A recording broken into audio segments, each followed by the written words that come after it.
what is the divine matrix? Sometimes the best way to describe a discovery and what it means is through a real-life example from the real world. Between 1978 and 1995, a small group of scientists working in a makeshift lab tucked away on a U.S. military base, they accomplished something that was believed to be impossible at the time. From their small, leaky laboratory at Fort Meade, Maryland, using simple techniques, the researchers were exploring a sophisticated and a mysterious new frontier. But their frontier wasn't located at the edges of the galaxy or hidden deep inside the quantum atom. The realm they were exploring was an inner frontier, an advanced state of consciousness that had a Star Trek-like potential for gathering information during the Cold War years. If someone had casually walked into the room while one of his experiments was happening, they could have easily mistaken what they saw for a lunchtime relaxation class. But in truth, nothing could have been further from the truth. The researchers, they were sitting quietly, their eyes closed, were learning to access and sustain a mysterious state of consciousness that you and I typically pass through every night as we drift into a deep sleep. The bottom line is that they were trying to achieve three things. First thing they were trying to do was, on demand, access a state of consciousness without slipping into a deeper sleep. Number two, once they were in this state, they wanted to stay there. They wanted to stay suspended, conscious, and actively awake and able to function from this place. And number three, they wanted to discover how the state of consciousness can actually be a conduit to other locations in the physical world, remote locations that they could actually see and hear and smell and even touch without ever leaving a laboratory. Well, the technique they were exploring is called remote viewing, and the name given to the project at the time that tells the whole story. It was called Project Stargate, and it was a military attempt to explore the deepest realms of human potential for military applications during the Cold War years. The idea was simply this, that valuable and potentially life-saving information could be gathered from the field around us without risking the lives of men and women with boots physically on the ground going to these remote locations. The key here is that the projects at Fort Meade and remote viewing sessions in general, these things can only be possible because the matrix exists. It provides something for the consciousness of the viewer to travel through. Well, Project Stargate officially ended in 1995, and it's recently been declassified, so we now have access to the results that were produced during those early sessions at Fort Meade. And I'd like to use some of those results, as well as others, to give you just an example of how real this matrix is and how deeply it underlies our physical reality. In a typical remote viewing session, there are two people that are involved.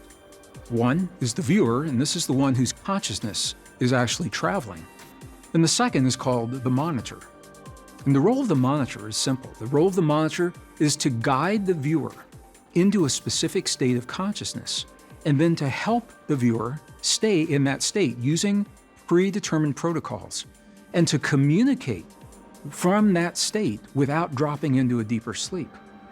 The monitor guides the viewer step by step to help them focus on things like a precise location or an object that can be either in another room, it could be another city, or it can be on a battlefield on the other side of the planet. Here's an example of what I mean. The viewers are typically given a target of some kind. It can be a building, it can be a location, it can be a geographic area, it can be a person.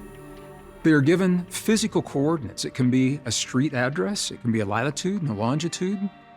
And the viewers receive subtle sensations while they're in this altered state.